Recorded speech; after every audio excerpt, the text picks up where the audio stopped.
Elizabeth Phillips from Dallas, Texas. Thank you, Chair Riley, for inviting this hearing on House Joint Resolution 129, which proposes a constitutional amendment to allow child sexual abuse and trafficking survivors fair access to Missouri civil courts. Thank you, Representative Seitz, for stepping up to author this resolution and for leading in the House on this issue now for 2 sessions. It means a lot to Kanakuk survivors that this originated from a Taney County legislator. To the committee, I'm here today to speak on behalf of my late brother, Trey Carlock. Trey was silenced to his grave by Kanakuk Ministries based in Taney County, Missouri, the greater Branson area.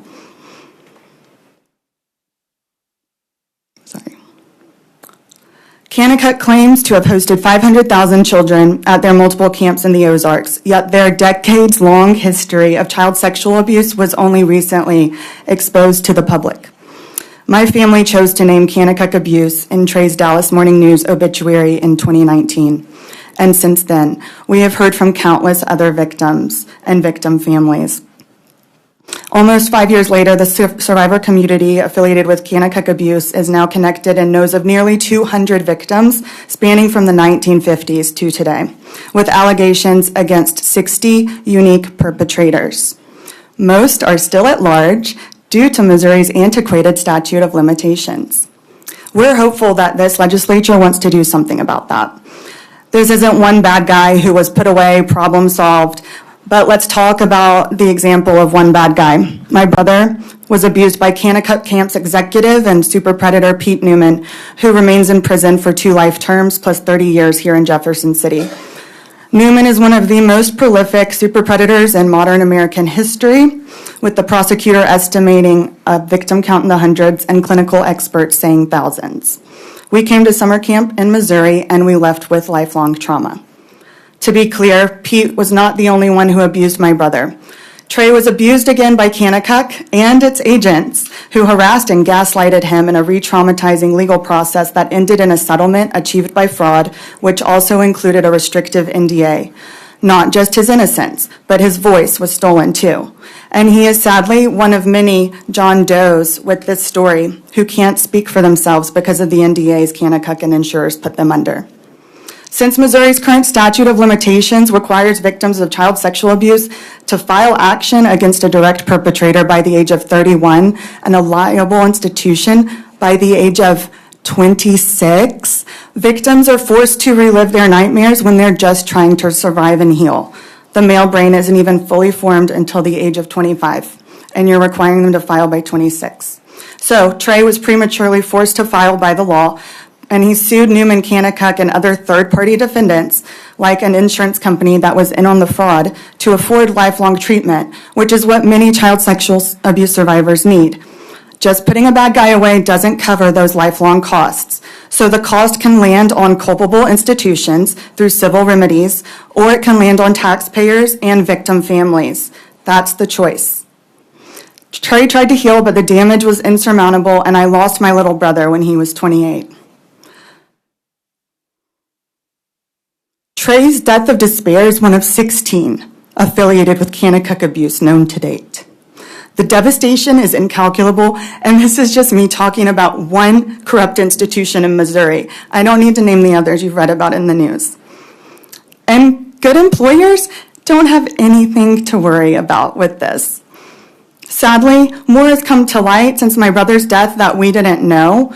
Back to a corrupt employer, such as how Kanakuk knew of Newman's felonious behavior at least a decade before he confessed to it, and that there are scores of Kanakuk-affiliated predators other than Newman whose victims are well out of criminal and civil statute, so their only recourse has been to courageously share their stories with investigative reporters in hopes of sparing more children from harm. That's the goal, not money. It's sparing others from this harm.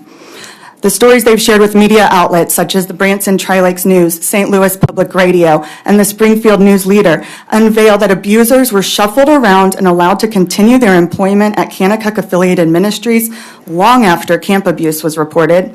Those include K-Life, Kids Across America, and others that operate in your state.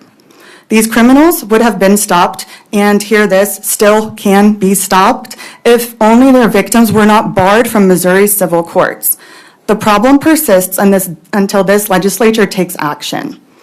You've now heard a national expert testify that the average age of disclosure for child sex abuse victims is between 50 and 70 years old.